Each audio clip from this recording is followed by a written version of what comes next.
ഞാനേ പല പ്രാവശ്യം പറയണമെന്ന് വിചാരിച്ചൊരു കാര്യമാണ്. അതായത് നമ്മൾ വീട്ടിൽ പട്ടി വളർത്തത്തില്ലേ, പലരും ബ്രീഡ് ഡോഗ്സിനെയൊക്കെ വളർത്തും.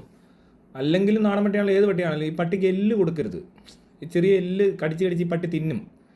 പട്ടി എല്ലും കഷ്ണവും കൊണ്ട് നടക്കുന്നൊരു ജീവിയാണെന്നാണ് നമ്മൾ പണ്ട് സ്കൂളിലൊക്കെ പഠിച്ചപ്പോൾ എല്ല് കിടക്കുന്നതിനുണ്ടോ. ഇപ്പോൾ അങ്ങനെ ഒരു പടം നിങ്ങൾക്ക് കാണാൻ പറ്റത്തില്ല. കാണുവാണെങ്കിൽ തന്നെ മറ്റേ കാൽഷ്യത്തിൻ്റെ ഒരു എല്ല് പ്രോഡക്റ്റ് വന്നിട്ടുണ്ട്, അതുകൊണ്ടൊക്കെ വരത്തുള്ളൂ. എല്ല് കൊടുക്കാൻ പാടില്ല പട്ടിക്ക്, ചവ് കൊടുക്കാൻ പാടില്ല, പാൽ അങ്ങനെ അങ്ങ് കുടിപ്പിക്കാൻ പാടില്ല. ഇതിന് പച്ചക്കറി തീറ്റിച്ചാലും കുഴപ്പമില്ല, ഫ്രൂട്ട്സ് തീറ്റിച്ചാലും കുഴപ്പമില്ല.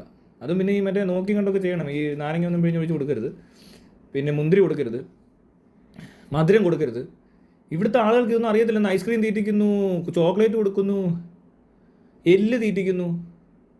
എല്ല് തിന്നാൽ ഇതിന് ഭയങ്കര പ്രശ്നം ഉണ്ടാകും. വയറിനൊക്കെ ആകെ സീനാവും. പട്ടി ആ ഭാഗത്തൊക്കെ മുറിയും, മലദ്വാരം ആണ്. അങ്ങനെ മുറിഞ്ഞ് ചോര വരും നിങ്ങൾക്ക്. ഇത് ഡൈജസ്റ്റ് ആകത്തില്ല ആ കഷ്ണങ്ങൾ. അതെങ്ങനെ എല്ലാം എങ്ങനെ ദഹിക്കുന്നത്?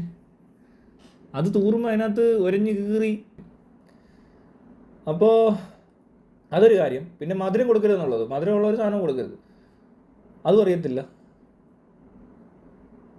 പിന്നെ ഈ പറഞ്ഞ പോലെ വേറെ അങ്ങനെ ഞാനിപ്പോൾ കഴിഞ്ഞിടയ്ക്ക് കുറച്ച് പേര് ശ്രദ്ധിച്ചുകൊണ്ട് മനസ്സിലായ കാര്യങ്ങൾ ഇതൊക്കെ. വെജിറ്റബിൾസ് ഒക്കെ കൊടുക്കാം, പട്ടിക്ക് എന്ത് കിട്ടിയാലും അത് തിന്നോളും. പിന്നെ ഡോഗ് ഫുഡും ഇതുകൂടെ മിക്സ് ചെയ്തേ കൊടുക്കാവൂ. ഇതറിയാതെ ഓരോരുത്തർ ഇതെല്ലാം കൂടെ തീറ്റിച്ച് ഇത് നിങ്ങൾക്ക് അസുഖങ്ങളുണ്ടാവുക. അതൊന്ന് നോക്കിയും കണ്ടും ചെയ്യണം. പല പ്രാവശ്യം പറയണമെന്ന് ആലോചിച്ച കാര്യമാണ്. പിന്നെ ഈ ഡോഗ് റെസ്ക്യൂ, ഇങ്ങനെ ആനിമൽ റെസ്ക്യൂ ഒക്കെ ചെയ്യുന്ന ആൾക്കാരെ സഹായിക്കാൻ എന്തെങ്കിലും താല്പര്യം ഉണ്ടെങ്കിൽ ചാരിറ്റി വിത്ത് ക്ലാരിറ്റി എന്ന് പറഞ്ഞാൽ നമ്മുടെ ഫേസ്ബുക്ക് പേജിൽ ഒന്ന് ബന്ധപ്പെടാൻ പറ്റുവാണെങ്കിൽ നല്ലതായിരിക്കും. ഒരു മെസ്സേജ് അയക്കണേ. അതായത് കുറേ ഡോഗ് റെസ്ക്യൂ ചെയ്യുന്നവർ, ആനിമൽ റെസ്ക്യൂ ഒക്കെ ചെയ്യുന്ന ആൾക്കാർ ഫണ്ടില്ലാതെ ബുദ്ധിമുട്ടുന്നുണ്ട്. വഴിയിലൊക്കെ കിടക്കുന്ന അസുഖം പിടിച്ച പട്ടിയൊക്കെ കൊണ്ട് ചികിത്സിച്ച് അതുങ്ങളെ പരിപാലിക്കുക. വളരെ നല്ലൊരു കാര്യമാണ് ചെയ്യുന്നത്. അതൊരു ജീവിയാണ്. ഇതിനോടൊക്കെ സ്നേഹമുണ്ടെങ്കിൽ, എന്തെങ്കിലും താല്പര്യം തോന്നിയാൽ ഇതിൻ്റെ ബില്ലും കാര്യങ്ങളെല്ലാം കറക്റ്റായിട്ട് നമുക്ക് ചാരിറ്റി വിത്ത് ക്ലാരിറ്റി കൂടെ കാണിക്കാൻ പറ്റും. ഒരാൾക്ക് ഒരു എന്താ പറയുക, നിങ്ങൾ കൊടുക്കുന്ന പൈസ കൃത്യമായിട്ട് നിങ്ങൾ ഉദ്ദേശിക്കുന്ന കാര്യം നടത്തിത്തരും എന്നുള്ള കാര്യത്തിൽ യാതൊരു സംശയമില്ല. നിങ്ങൾ എന്തുദ്ദേശിക്കുന്നോ അതുപോലെ അത് നടക്കത്തുള്ളൂ. നമ്മൾ പറയുന്നതെല്ലാം കൃത്യം കാര്യങ്ങളാണ്. അതുപോലെ തന്നെ കണക്കുകളും തെളിവുകളും കണക്കുകളും മാത്രം വിശ്വസിക്കുക. അല്ലാതെ വേറെ പ്രഹസനങ്ങളും നാടകങ്ങളും ഒക്കെ കണ്ട് വിശ്വസിക്കാതിരുന്നു കഴിഞ്ഞാൽ നിങ്ങൾ ഉദ്ദേശിക്കുന്ന കാര്യം നടക്കത്തില്ല.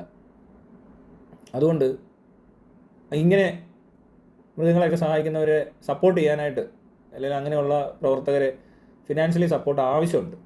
അങ്ങനെ താല്പര്യമുള്ളവരുണ്ടെങ്കിൽ ഒന്ന് ചാരിറ്റി വിത്ത് ക്ലാരിറ്റി എന്ന വെബ്സൈറ്റിലോട്ടോ അല്ലെങ്കിൽ ചെറുത്താൻ്റെ പേജിലോട്ടോ ഒക്കെ മെസ്സേജ് ഇട്ടാൽ മതി. ഈ വീഡിയോ കാണുന്ന പേജിൽ മെസ്സേജ് ഇടുകയോ കമൻറ്റ് ഇടുകയോ ഒക്കെ ചെയ്താൽ മതി. അവർക്ക് ചെറിയ ചെറിയ ഏറ്റവും ഈസിയായിട്ട് സ്പെയർ ചെയ്യാൻ പറ്റുന്ന എന്തെങ്കിലും ചെറിയ എമൗണ്ട് കിട്ടിയാൽ പോലും അത് വലിയൊരു ഉപകാരമായിരിക്കും. അത് അതുപോലെ സ്ട്രഗിൾ ചെയ്യുന്നൊരു ഏരിയ അത്.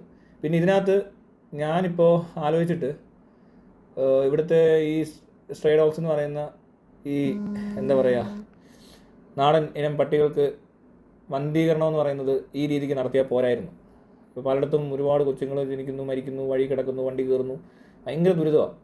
അതിന് നമ്മൾ കുറച്ചും കൂടി പ്രൈവറ്റായിട്ട് ഇതിനെ കണ്ടെത്തി വന്ധീകരിക്കാനും പ്ലാനുണ്ട്. അതിന് ചെറിയ പൈസ കൊടുത്തിട്ട് ചെയ്യാൻ പറ്റുന്ന പരിപാടി നോക്കും. ഗവൺമെൻറ് ആശുപത്രിനെ കൊണ്ടുപോകാൻ നോക്കും. ഇനി പറ്റിയില്ലെങ്കിൽ നമുക്ക് പുറത്താണെങ്കിലും ചെയ്യേണ്ടി വരും. അത് ചെയ്തേ പറ്റൂ. അത് കൃത്യമായിട്ട് ചെയ്യുന്നതിൻ്റെ എല്ലാ ഡീറ്റെയിലും ഞാൻ ഇട്ടുകൊണ്ടിരിക്കും.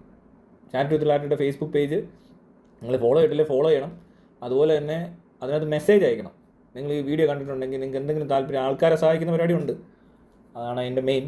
പിന്നെ ഈ ആനിമൽ റെസ്ക്യൂവും അങ്ങനത്തെ ആനിമൽ ഷെൽട്ടേഴ്സൊക്കെ ഉള്ളിടത്തൊക്കെ എന്തെങ്കിലുമൊക്കെ പറ്റുന്ന കാര്യങ്ങൾ ചെയ്യുക എന്നുള്ളതാണ്.